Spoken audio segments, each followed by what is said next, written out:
Next up is Salapasana. Now, tie your feet with a rope if you have one available. As you stand, heels together, arms close to your body. Visualize your Kundalini Devi is rising and curling upwards around your body. As you breathe calmly through your nose in Sahadra Kumbhaka. अथ सर्पासनं वक्ष्ये वायुपाणाय केवलं शरीरं दण्डवत् तिष्ठेत् रज्जुबन्धस्तु पादयोः. The next asana is Ushtra Sadhanasana. As you stand on the mat, lean forward and down and hold the front of the feet with your hands. Step onto your fingers and walk around on the mat, visualizing yourself as a camel. मुष्टिकनिष्ठिका प्रदेशेन भूमौ निधाय उपरि पादतले संस्थाप्य. The next asana is Ashvasana. From the same posture, bend forward and down, holding onto your feet. Hold the toes from the side this time and walk around on the mat, visualizing yourself as a horse. मुष्टिकनिष्ठिका प्रदेशेन भूमौ निधाय उपरि पादतले संस्थाप्य. Next up is Kapota Nitakasana. As you stand on the mat with the feet together, interlock your fingers behind your body in Parasha Mudra, lean backwards and open up your chest as you let your head fall back all the way, visualizing yourself as a soaring bird diving. पादतले भूमौ निधाय पृष्ठभागेन हस्तौ जङ्घापर्यन्तं नीत्वा कपोतनिटकं भवति. Next up is Tala Pushpa Putam Karana. Now stand with the heels together, toes pointing outwards and the knees slightly bent. Keep your hands in Namaskara Mudra and bow down to one side as you raise the respective heel. Open up your palms as you do so and repeat this movement again and again on both sides, visualizing that you are holding a bouquet of flowers and offering it to Paramashiva.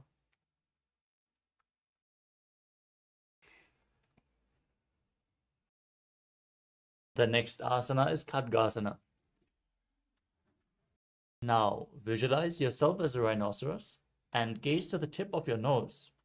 Then lay down on your stomach and jump your feet towards your hands, standing back up, joining your hands in Namaskara Mudra in front, symbolizing the horn of the rhinoceros. आसनं कृत्वा पादतलाभ्यां भूमिं धृत्वा. Next up is the Uttanottanam.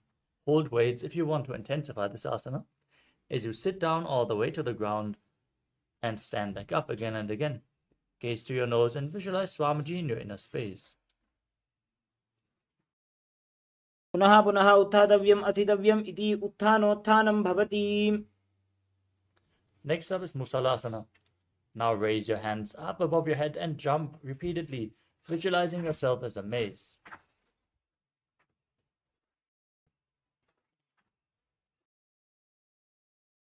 सरलं स्थित्वा ऊर्ध्वं बाहु नजेत्. Next up is Utshirshakasana. Now pull one foot towards your chest with both hands as you sit down and stand back up. Repeat the movement on both sides as you gaze to your nose and visualize Swamiji in your inner space.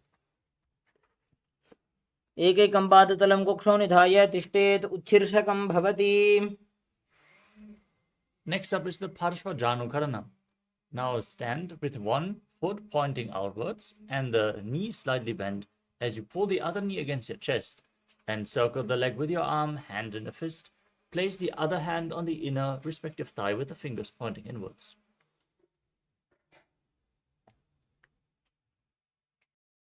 The next asana is Dandavasana. Now hold weights if you want to intensify this asana as you extend your arms forward and one leg as well. Visualizing yourself fiercely dancing as Lord Shiva as you sit down and stand back up.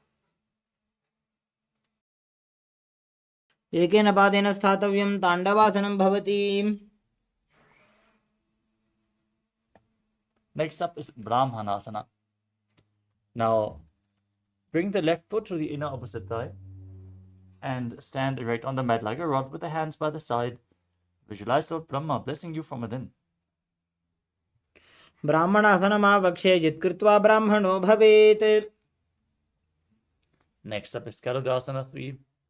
Now stand tall and wrap the left leg over and around the right knee, tucking the toes behind the calves, and bring the left arm underneath the right, joining the hands in Namaskara Mudra. Visualize yourself as Lord Garuda and breathe calmly through your nose in Sahasrara Kumbhaka. उत्तानकूर्मपीठं च संहस्गारुडमेव च. The next asana is Ekapadasana. Now bring the left foot on the right thigh and stand on the mat with the hands by the side on one leg as you visualize Swamiji in your inner space. दक्षाङ्घ्रिं वामपादस्य जङ्घोपरि निधाय च. The next asana is Turuvasana, the poster posture. Now hold on to the left big toe as you extend the leg out to the side and rotate on the standing mat, on the standing leg as you visualize yourself as the North Pole Star. एकेन हस्तेन दण्डरूपस्य एकस्य पादस्य अग्रं धृत्वा. Now pull the left foot behind your neck or up to your chest or over top of your knee if you can't bring the leg behind your neck.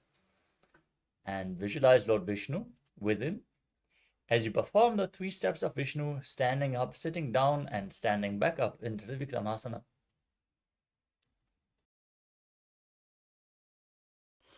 ग्रीवायां पादं संस्थाप्य स्थातव्यम् उत्थातव्यं त्रिविक्रमासनं भवति. Now repeat Parshvajanukarna on the other side. Pull the other knee against your chest.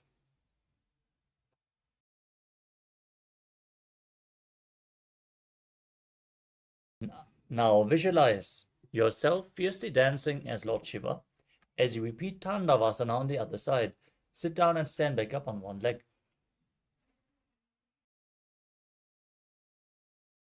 एकेन पादेन स्थातव्यं ताण्डवासनं भवति.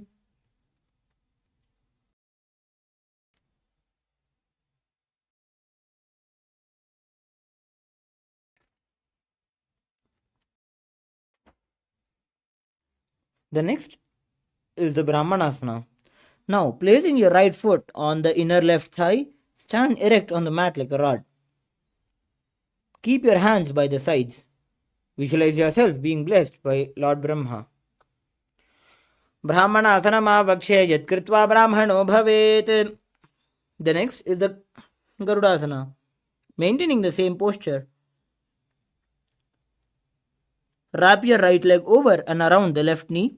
Tuck your right toes on the other side of the left calf. Simultaneously cross your right arm below your left and bring your palms together in the Namaskara Mudra. Visualize yourself as Lord Garuda. Uttanakurmapitham cha saimhasgarudameva cha. Next, stand straight on your left leg with the right foot on the opposite thigh. Keep your hands relaxed by the knees in Ekapadasana. Visualize Swamiji in your inner space. Dakshaṅghriṁ vāmapadasya jaṅghopari nidhāya ca. The next is the Dhruvasana, the pole star posture. Now, standing on your left leg, hold the big toe of your right foot with the Prana Mudra and rotate your body quickly on the standing leg. एकेन हस्तेन दण्डरूपस्य एकस्य पादस्य अग्रं धृत्वा. Next is the Trivikramasana. Now, standing on your right leg, lift your left foot behind your neck and stand tall. Alternate sitting and standing. Visualize Bhagavan Mahavishnu in your inner space. ग्रीवायां पादं संस्थाप्य स्थातव्यम् उत्थातव्यं त्रिविक्रमासनं भवति. The next is the Samanakha Karna. Now, stand with your feet close together and toes pointed slightly out. Keep both your hands to the sides of your body in Samanakha Karana.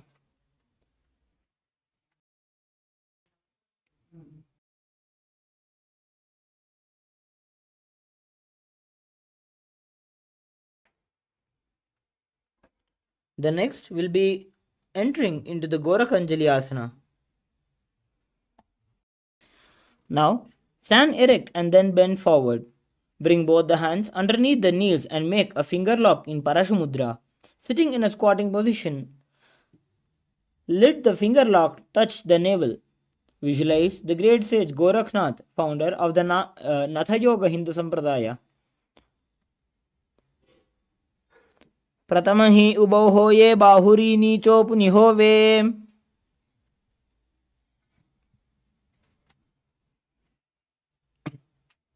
Next, we will be performing the Kanchyasana.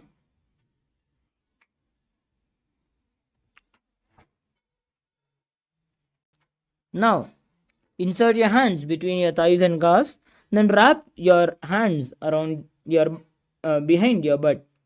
Squat down and hold the hands behind in Parashamudra. Keep the chest upright. Visualize Swamiji in your inner space. ऊर्मध्यात् हस्तौ निवेश्य नितम्बं धृत्वा पादतलाभ्यां भूमिं वष्टभ्य.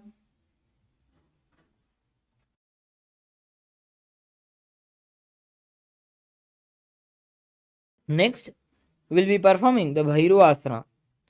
Now, bringing your feet together, sit in a squatting position with your heels touching the perineum. Hold the hands at the back in Parashamudra and sit upright. Gaze at your navel center. Visualize Bhagavan Kala Bhairava in your inner space. दो पग की थलिया की माहिली core मिलाजी फना पानी उकड़ मोड़ वैसे. The next, we'll be performing Varahasana. Squat all the way down to the ground. Keep your feet together and toes apart. Bring your elbows up and close to the head and your palms joined in Anjali Mudra over the back, facing downward. Gaze at the tip of your nose. Visualize yourself as Varaha, one of the incarnations of Mahavishnu. पागथली की माहिली core मिलागी फना पानी उकड़ बैसे. The next is the Prabhithasana. Now, with your heels touching, bring your hips to the same level as your knees. Let the hands hang down and your fingertips touching the toes in front of you. Visualize Swamiji in your inner space. पार्श्वद्वय सम्मील्य स्थित्वा नितम्बं जानुप्रदेश आनीय तिष्ठेत् प्रपीठासनं भवति.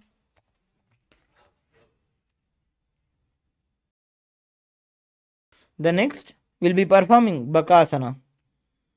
Visualizing yourself as a crow, place your hands on the mat with the fingers wide. Place your knees at the back of the arms, eyes down and eyes looking forward and down. हस्ताभ्याम अवनिमभष्टभ्य जानुद्वयं नाभौ सम्मील्य. Next, we'll be performing the Sushtanga Kapalyasana. Kneeling down with the head on the ground. Spread your palms for support. Raise the body on your head and fold your legs into the Padmasana. Visualize Swamiji in your inner space.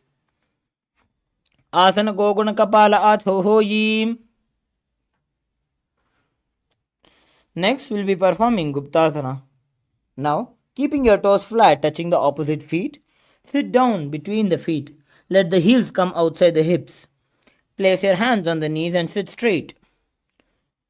And gaze at the tip of your nose. Visualize you sitting in a secret seat with Paramashiva. Janur vorantare padau krutva padau cha gopajet.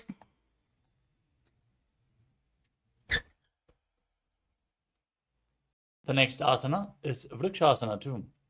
Now place your hands flat on the ground, shoulder width apart, and raise your legs up into a handstand posture. Now visualize yourself as a tree with deep roots growing into the ground as you cleanse all the 7 chakras by performing this posture. सप्तचक्रक्षालनाय vrikshasana विशेषकान् जननेन्द्रियतादाढ्य कोणभेदान् समभ्यसेत्. Next up is Shiva Asana. From the handstand posture, step your hands and feet close together, gaze to your third eye and visualize Tejas, energy flowing into your third eye, rejuvenating your body. दो पग जोड़ी माही Gulf मिलाए. Next up is Matsyasana too. Now place your hands flat on the ground, shoulder width apart, and step your feet back. Lower your body into a plank position. Lower it down all the way and push it back up again and again as you visualize yourself as a fish in Matsyasana 2. Nibjam Shenam Korparo Parshvabhagaya Murdakritya.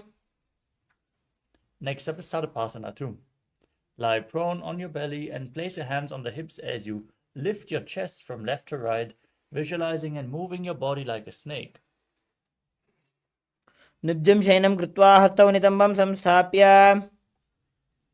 Next up is Niralambanasana. Now place your elbows down in front and rest your chin on your hands with your hands in Padma Mudra, the lotus mudra. Keep the top of your feet flat on the mat as you feel self-supported and completely independent. Karabhyam Pankajam Kritva Tishthet Korparayasudhihi Mukhamunnamanuchayi Niralambanamasanam. Next up is Chakrasana. As you lay on your stomach, bend your knees and place your hands on the ground, straightening the arms to raise your upper back towards your feet. Gaze back and visualize yourself as an umbrella protecting your guru from the sun rays. Ardhyasanavastitva Hastatarabhyam Bhumim Dhritva. Next up is Vajrasana. Now sit in a kneeling posture, feet flat, perineum on the heels. Then extend your arms out in front. Place the palms down on the ground as you place your forehead on the mat as well. Gaze towards the nose and visualize yourself as Vajra, the weapon of Indra, symbolizing indestructibility. Idanim Garbhininam Yogabhyaso Yatha Lagho Sukha Prasavalabhaya Prochate Praktane Pathi. The next asana is Meshasana. Now place your hands on the ground and raise your hips up into Gajasana as you alternate striking the ground with your hands, visualizing yourself as powerful as a ram. Gajasana Samsito Ekaikam Bahum Bhumo Tadayet.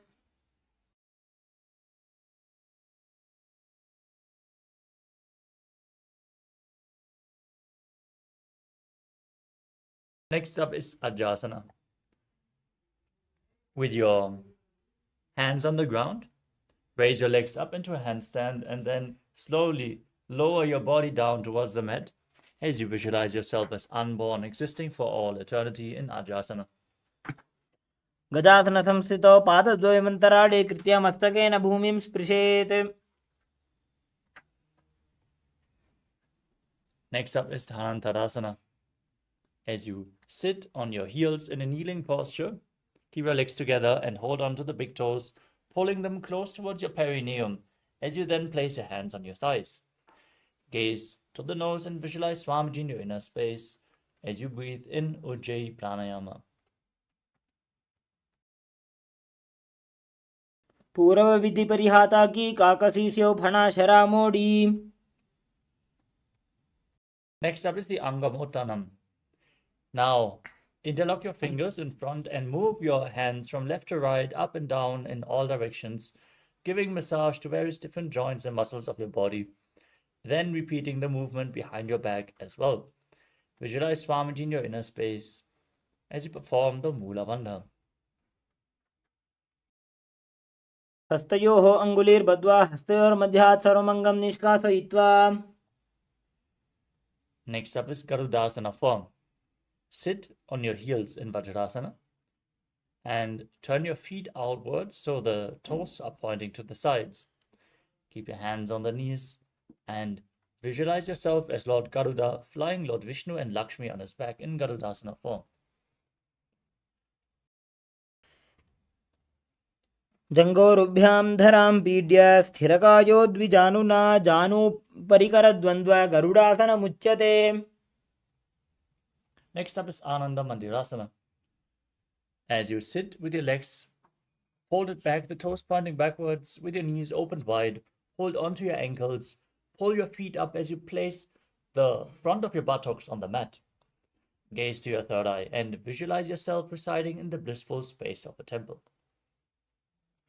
Atha Bhakshe Veeranath Anandamandirāsanam Yadkrutva Amaro Dhiro Bhavatyeveha Sadhakaha. Next up is Mandukasana 2. Now visualize yourself as a frog, as you overlap your feet behind and sit on the ankles. Then place your hands beneath the knees and press your frog tongue up against the palate of your mouth in Mandukya Mudra, engaging Uddiyana Bandha and Mula Bandha. पृष्ठं सम्पीड्य गुल्भाभ्यां जान्वङ्गे सवलयाकृतिः हस्तौ पादतले क्षिप्तो मण्डूकं पाददोषहृत्. Next up is Narasimhasana. Now tuck your toes and sit on the raised heels. Keep your knees open wide and place your hands on the ground in front of you with the fingers spread, thumbs touching. Stick out your tongue, gaze to your nose, exhale forcefully again and again as you visualize Narasimha, the lion man avatar of Lord Vishnu. दोवो फणा पाणी होए वैसे AD Mailer गुदानी वैसे समशरीरनी काट हरावे NASA अग्रदृष्टि को ल्यावे.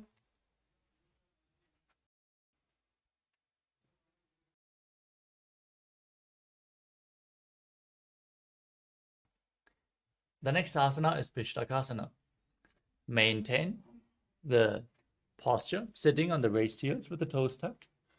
As you cover your mouth with your hands, the thumbs underneath the teeth, as you inhale through the right nostril and exhale through your mouth in Vishtaka Pranayama. Gaze to the tip of the nose and visualize yourself as Devi, victorious over all your fears. दो पगा की AD Joji गोड़ा फनो बान पुनि होई.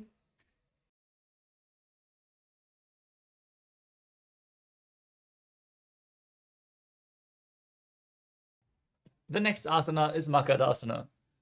Now keep the soles of the feet together and the top of the feet on the ground, sitting on the heels with your knees open wide. Then raise your elbows and bend them to bring your fingers towards your armpits. Imitate as if you are a monkey scratching itself, visualizing yourself as a playful monkey. Gaze to your third eye.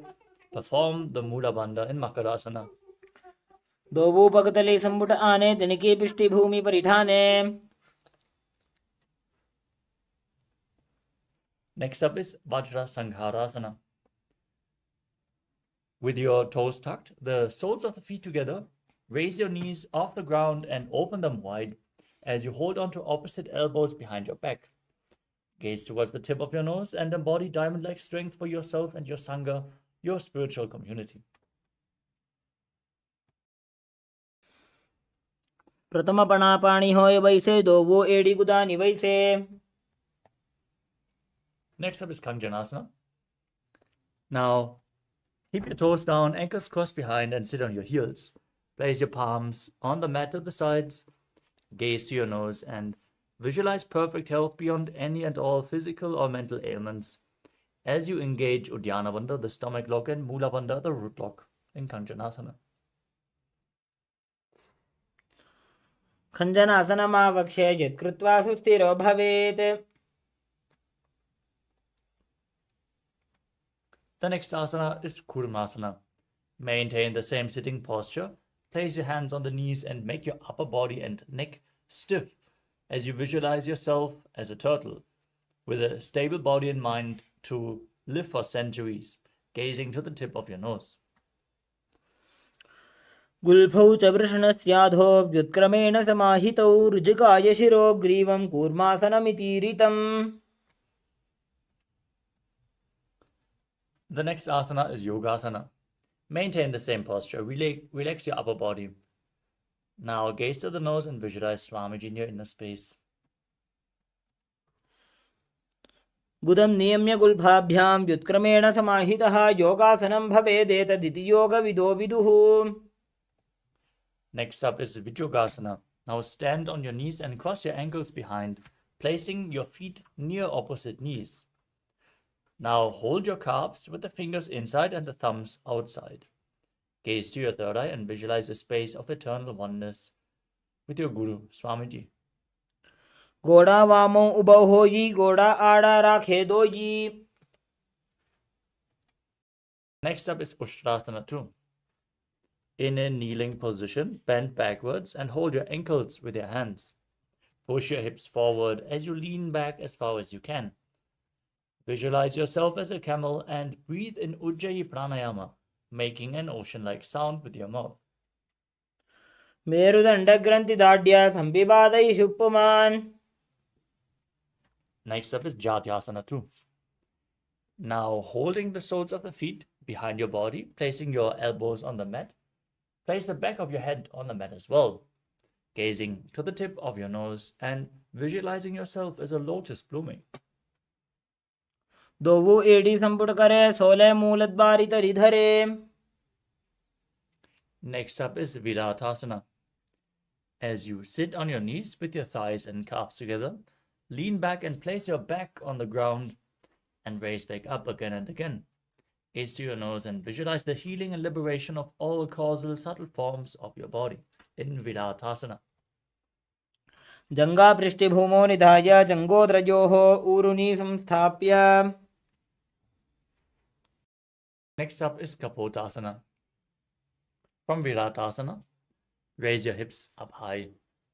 Place your forearms on the ground behind you as you hold onto your feet, and then bring your head in between the feet as you visualize yourself as a beautiful dove. मेरुदण्डग्रन्थिदाढ्य सम्पिबादै शुप्पुमान् कपोतोष्ट्रासनाभ्यास कुर्यान्मितहिताशनः.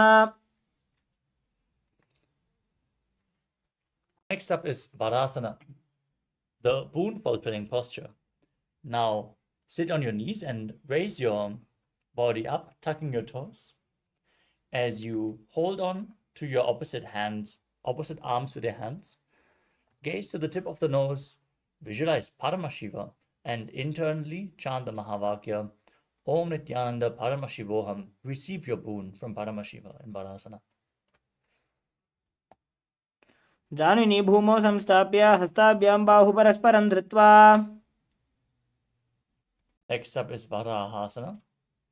With your toes tucked, sit on the heels with your perineum. Place your forearms on the ground in front and rest your head on your hands. Now, visualize yourself as Varaha, the boar avatar of Lord Vishnu. सूर्यं चन्द्रं भेदनानि आसनानि निकथ्यते. Next up is Mundasana. From the kneeling posture, place your forearms on the ground, shoulder width apart. Interlock your fingers. Place your head on the ground, supporting it with your hands as you raise your hips. Walk your feet forward and then lift your legs up to enter a headstand posture. You can lean against a wall or ask a partner to assist you in performing this asana as you gaze to your nose, breathe calmly through your nose, and visualize yourself as a lopped tree. अधो मुण्डासनं वक्षे सर्वेषां प्राणिनां सुखम्. Now lower your body down and come to a kneeling position, placing your head in between the knees. As you hold your head with both hands, bringing the elbows outside the knees. Inhale through your nose and exhale through your mouth as you gaze to your nose and visualize Swamiji in Andhasana. प्रथम भगतले समटहरावे कोरमाहिली उभे मिलावे. Next up is Viparita Shalabhasana. As you lay on your belly, extend your arms straight forward. Hold weights if you want to intensify this asana. As you raise your legs and your entire upper body and your arms off the mat, visualizing yourself as a locust. सलभासन भेदाश्च नटभेरुण्ड नामके गण्डभेरुण्ड सहिते शीर्षदण्डासनं तथा. The next asana is Kapalasana. Now place your forehead on the mat and keep your hands next to the hips, palms facing down. As you raise your legs up together, visualize a skull representing the mind with purified thoughts and the strong will to attain enlightenment. In Kapalasana, the skull posture. कपालं भूमौ निधाय ऊर्ध्वं पादौ नयेत् कपालासनं भवति. We move on to Akasha Kapotasana. Now keep your hands on the mat and push your hips and legs up, bringing your feet in front of the face, touching the ground in front of your head if you can, as you visualize yourself as a free and open dove. उष्ट्रासने स्थित्वा चरणौ भूमेरुत्थाप्य मस्तकोपरि नीत्वा.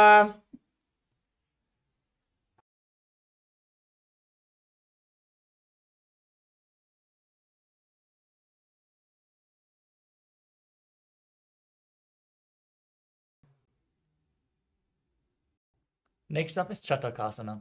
In a kneeling posture, place your forearms on the ground and rest your navel on your knees. As you enter a sturdy posture, visualize yourself as a sparrow.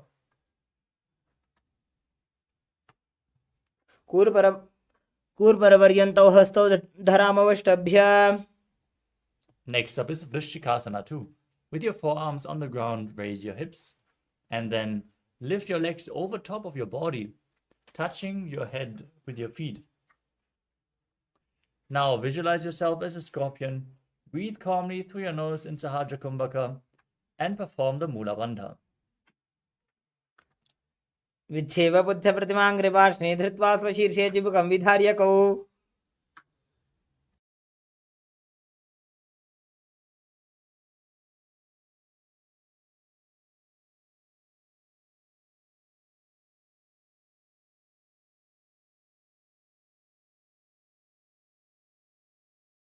The next asana is Vrishasana. Now sit down on the right heel with the right foot flat and bring the left foot outside the hip. Keep your hands in front of the knees. As you visualize yourself as a bull, gaze outwards without focusing on any external objects in Vaishnavi Mudra, and inhale forcefully through your nose, hold the breath, and slowly exhale again through the nose in Antarangaka Kumbhaka, performing Vrishasana.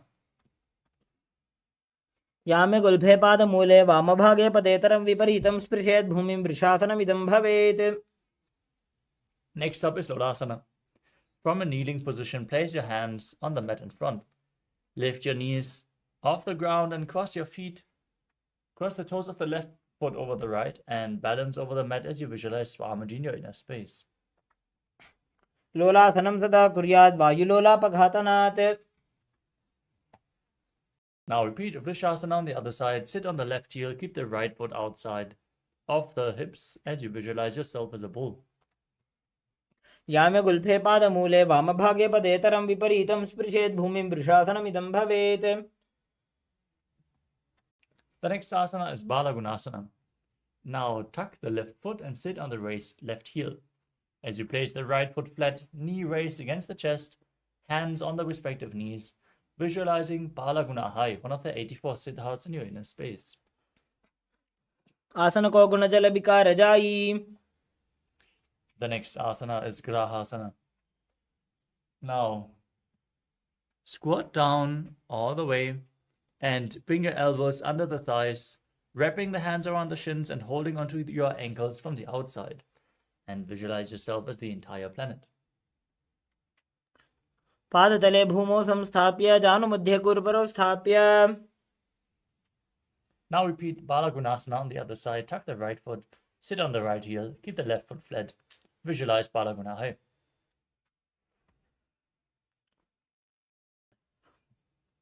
आसन को गुण जल विकार जाई. We move on to Utkatasana. You can hold weights if you want to intensify this asana. As you keep your toes tucked and sit on raised heels with your knees together, the hands placed on top of the knees. Visualize Swamiji in your inner space as you keep gazing outwards without focusing on anything outside in Vaishnavi Mudra. युजास्पिजोस्ति यत ऊर्वजानो यत्रासने पादतलद्वयोपरि.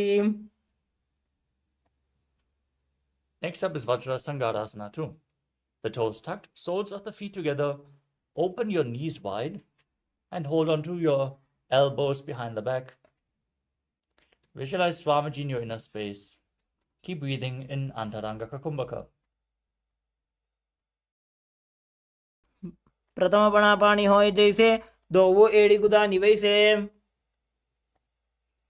Next up is Anilasana.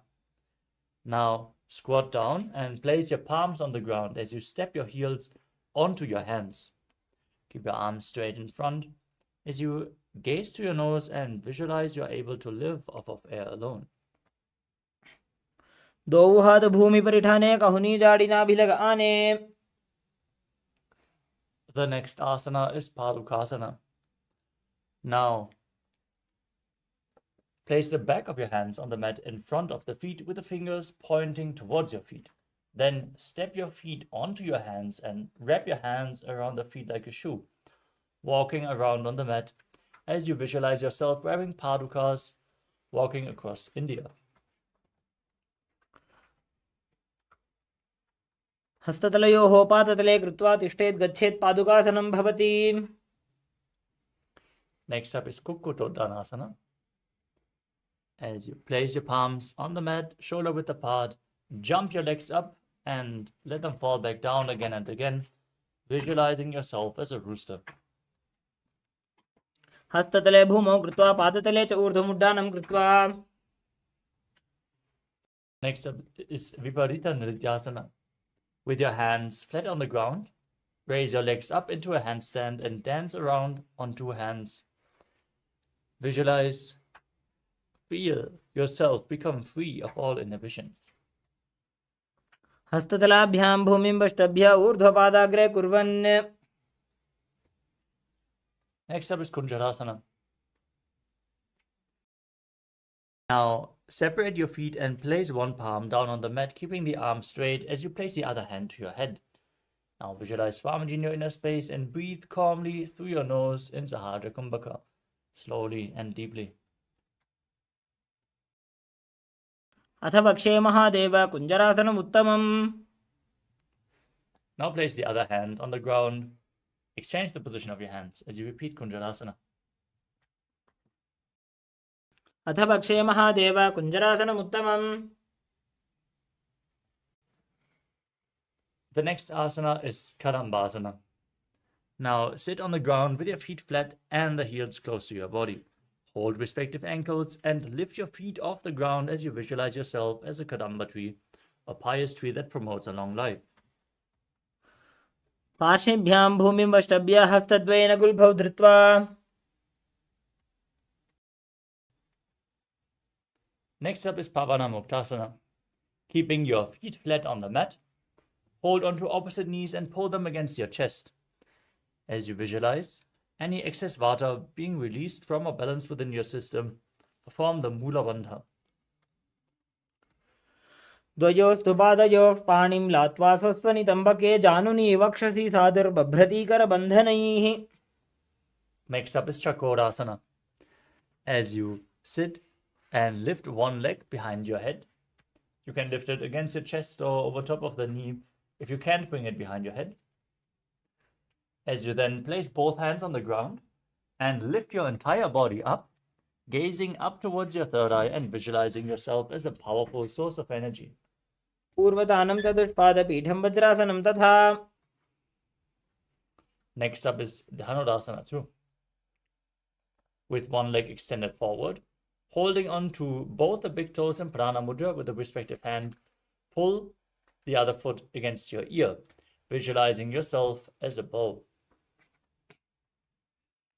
पादाङ्गुष्ठौ तु पाणिभ्यां गृहीत्वा श्रवणावधि.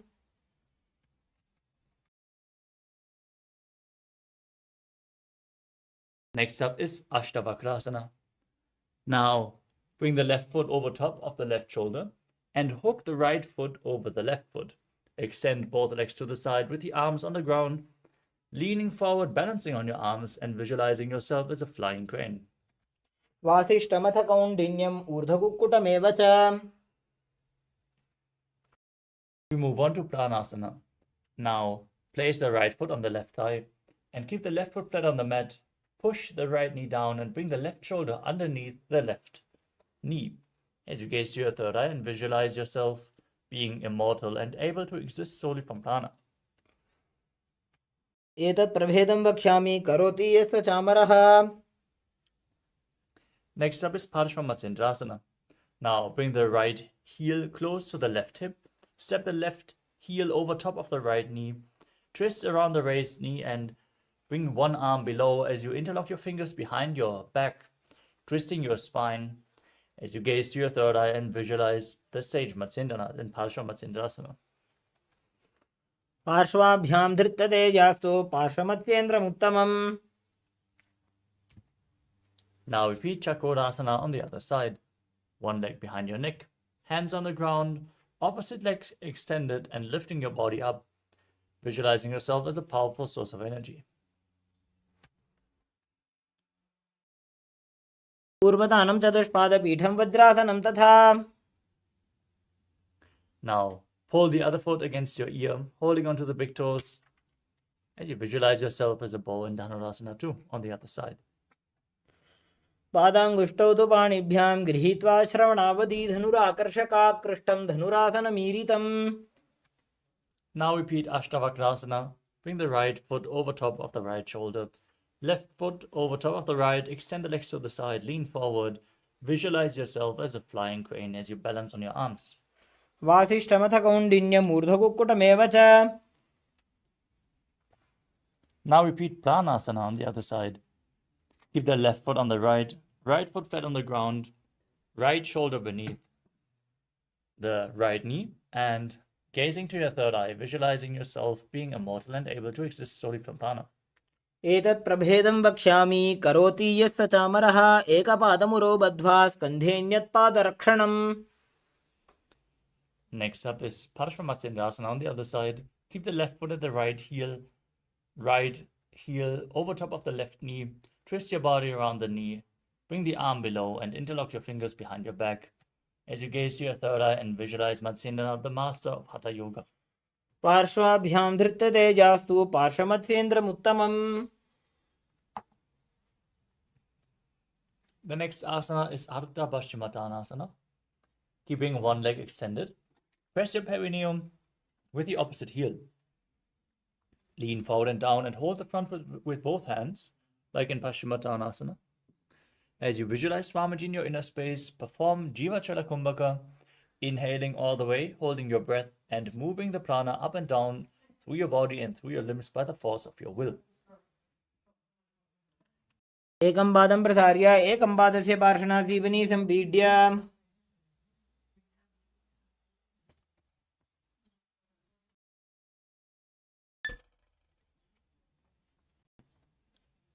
Next up is Clownshasana. Now keep the left foot outside the hip. Keep the top of the foot on the mat as you hold onto the right foot with both hands and extend the right leg up, keeping the foot in front of your face with the knees straight as you visualize yourself as a crane. वासिष्ठमथ कौण्डिन्यम् ऊर्ध्वकुक्कुटमेव च अष्टावक्रमथोत्थानं मयूरं सेतुबन्धनम्.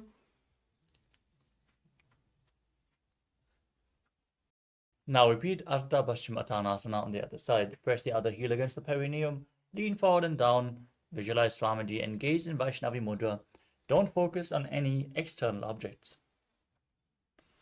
एकं पादं प्रसार्य एकं पादस्य पार्श्वनासीवनी सम्पीड्य. Now repeat Clownshasana. Bring the right foot outside the hip. Hold on to the left foot and bring it up in front of your face, visualizing yourself as a crane. वासिष्ठमथ कौण्डिन्यम् ऊर्ध्वकुक्कुटमेव च. The next asana is Swastikasana. Now sit with the soles of the feet in between the thighs and calves. Keep your spine straight and place your palms on your knees as you gaze to your nose and embody peace, well-being, good fortune, and prosperity, visualizing a swastika.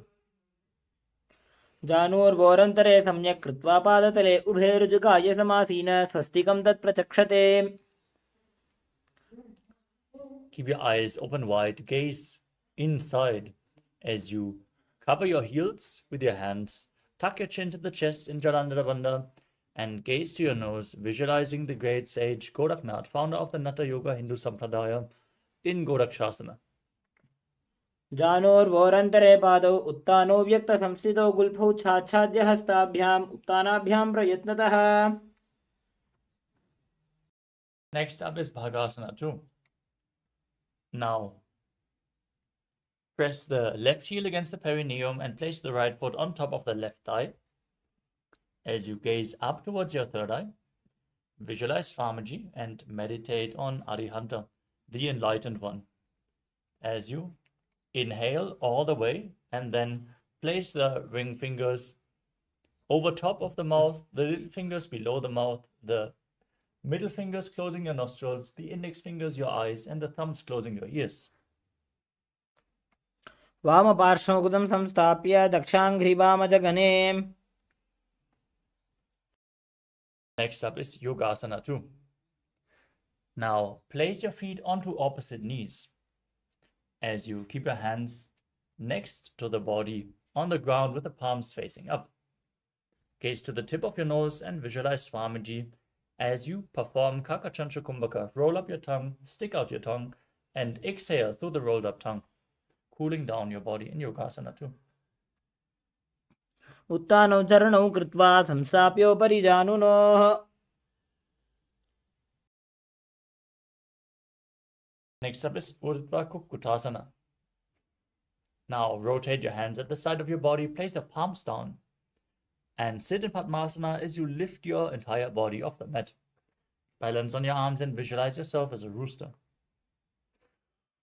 वासिष्ठमथ कौण्डिन्यम् ऊर्ध्वकुक्कुटमेव च. The next asana is Siddha Haratali Asana. As you maintain Padmasana, the lotus posture, with your feet on top of opposite thighs, bring your hands in between the legs. Place both the hands flat on the mat with the fingers spread, but stay seated on the mat. Don't lift yourself up. Open your eyes wide, unblinking, gazing within in Shambhavi Mudra as you focus your eyes on the tip of your nose. Visualize Swamiji in your inner space. Breathe in Kakachantra Kumbhaka and perform the Mula Bandha as you internally chant the Mahavakya Om Nithyananda Paramashivoham in Siddha Haratali Asana.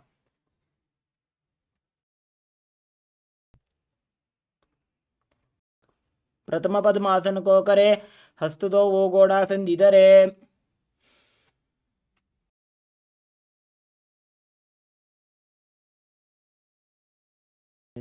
Now push your hands into the mat and lift your body up in Padmasana as you perform Hamsasana, gazing to the tip of your nose and visualizing yourself as an elegant swan. Kukkutasana स्थित्वा स्कन्धपर्यन्तम् ऊरूनि नीत्वा. Next up is Karmukasana. From Padmasana, bring your hands in between the legs and push your hands behind your back as you place your forehead on the ground. Interlock your fingers behind, keeping them on the mat as you visualize yourself as Pinaka, Lord Shiva's bow. प्रथम पद्मासन को करे, गोड़ासन धीमाहि करि धरे.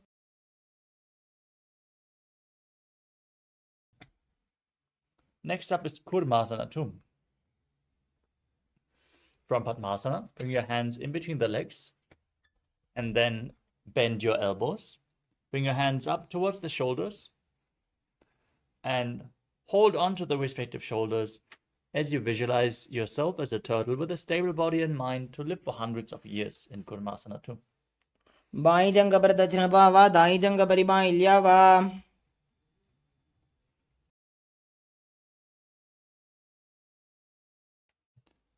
From Kurmasana too, tuck your chin to the chest in Jalandhara Bandha, moving on to Grandhi Bhedasana as you gaze to your nose and rejoice knowing you're sitting in Shiva's secret knot posture.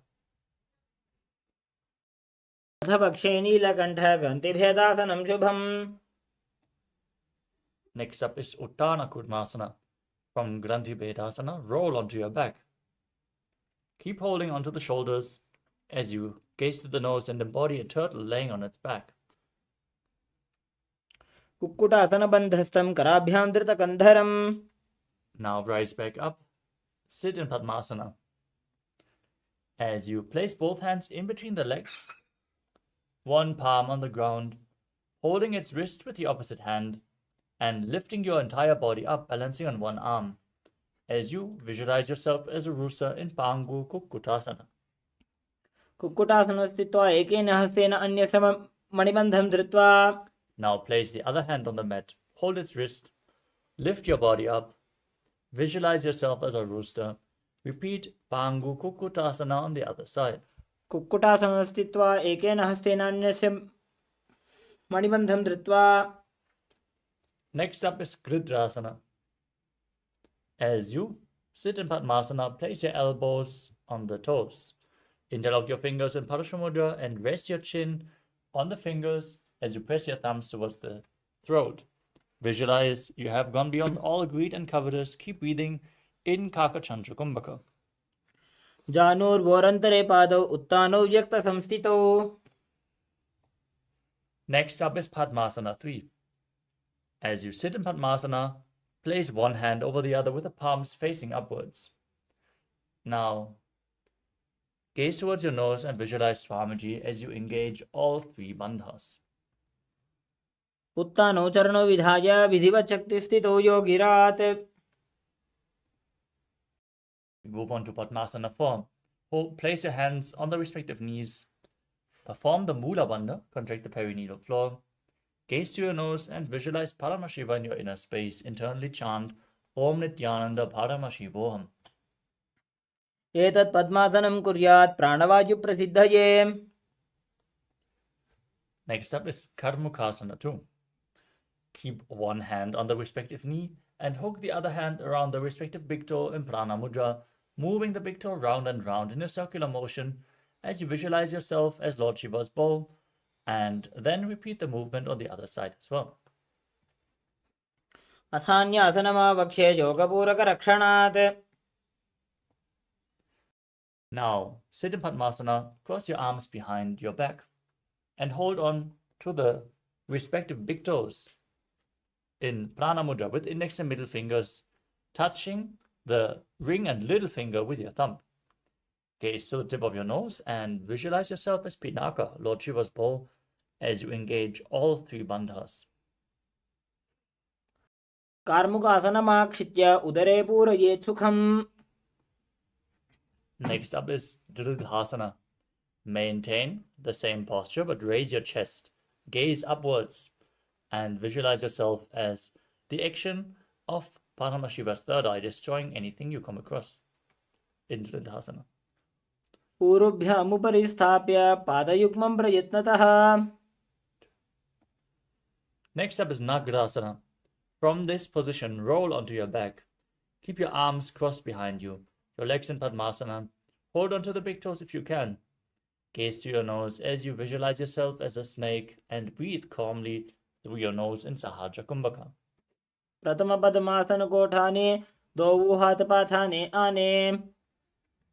Now, you can free your arms and legs.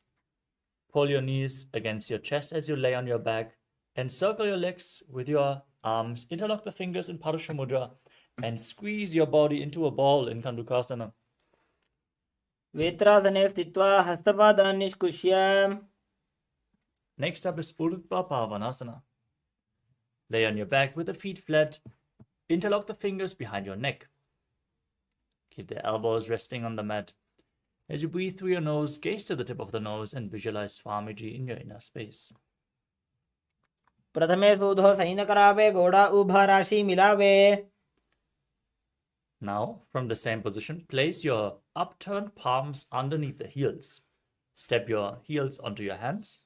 As you push your hips up high, lock your throat, breathe in Murcha Kumbhaka, as you visualize yourself as a powerful alpha ape in Marakata Pitasana.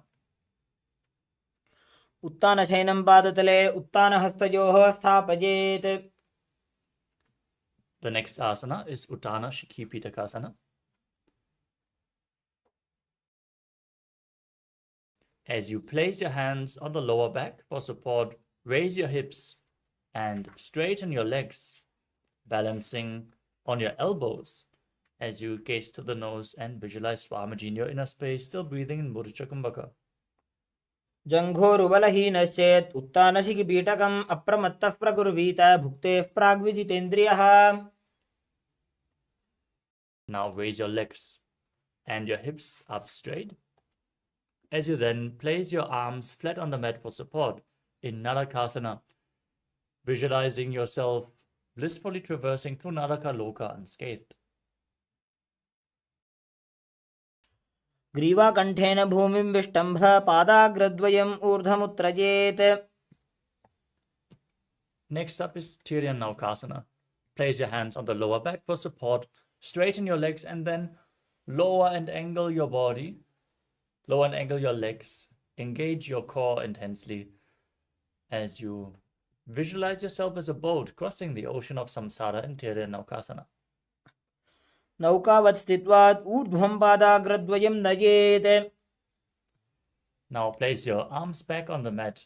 Straighten your legs like a flagpole as you visualize yourself as the Kailasa flag, respected across all nations in Dvajasana. तिर्यन्नौकावते ग्रीवापृष्ठकोर्परैः भूमिं वष्टभ्य. Now lower your entire body down to the mat. Keep your hands by the side of the hips, palms facing up. Perform Shakti Chalan Mudra. Pull the Kundalini Shakti awakened by this yoga practice from the root center all the way to the crown, from Muladhara to Sahasrara. Relax, unclutch from any micro movements of the body and mind. Don't move externally or internally. As you visualize that your body is dead, and Swamiji, the Supreme Pontiff of Hinduism, is liberating you. Internally chant Om Nithyananda Paramashivoham Imritasana. उत्तानं शववद्भूमौ शयनं तु शवासनं शवासनं श्रमहरं चित्तविश्रान्तिकारणम्.